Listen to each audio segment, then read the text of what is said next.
அந்த பகுதியில் இருக்க தமிழ் மாநில முஸ்லீம் லீக்கை சார்ந்தவர்கள் திருநெல்வேலியில் போராட்டம் பண்ணியிருக்காங்க. அதே மாதிரி புதுக்கோட்டையில் போராட்டம் பண்ணியிருக்காங்க, ஆர்ப்பாட்டங்கள் பண்றாங்க. பண்ணாம நீங்க அவ்வளவு பெரிய இதுவா? ஆமா, கண்டிப்பாக மீடியா அதை மறைக்கிறாங்க. ஏன்னா ஆளுகின்ற அரசு மீடியாவை தன் கையில வச்சிருக்கு. அதனால மீடியா யாரும் அதை வெளிக்கொண்டாடுறது இல்லை. மீடியா நாங்க பேசுற சத்தங்கள் வெளியே வராத அளவுக்கு மறைச்சுக்கிட்டு இருக்கீங்க.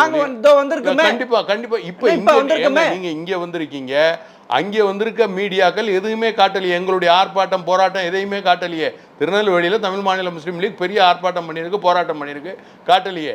அதே மாதிரி புதுக்கோட்டையில் அவருடைய ஜாபர் அலி மரணத்தில் ஆர்ப்பாட்டம் போராட்டம் பண்ணியிருக்கு, அதை காட்டலையே. எல்லாமே மறைக்கப்படுது. மீடியா எல்லாமே அரசுடைய கைக்கூலியாக தானே இருக்கு. எதை நீங்கள் காட்டுறீங்க? அன்னைக்குன்னு நீங்கள் பார்த்தீங்கன்னு சொன்னாக்கும் தேவையில்லாத விஷயத்த முதலமைச்சர் அவர்கள் செய்கிறாரு. எல்லா மாநில முதல்வர்களையும் கூப்பிட்டு இந்த ஃபேர் டெலிமினேஷன் சொல்லிட்டு அந்த டெலிமினேஷன் மீட்டிங் போட்டிருக்கேன்னு சொல்லிட்டு அன்னைக்கு மீட்டிங் போடுறாரு. என்னைக்கு முக்கியமான விஷயங்களை எடுத்து நாங்கள் போராடுகின்றோமோ அன்னைக்கு அதை கவனத்தை திசை திருப்புறதுக்கு வேற வேற வழிகளில்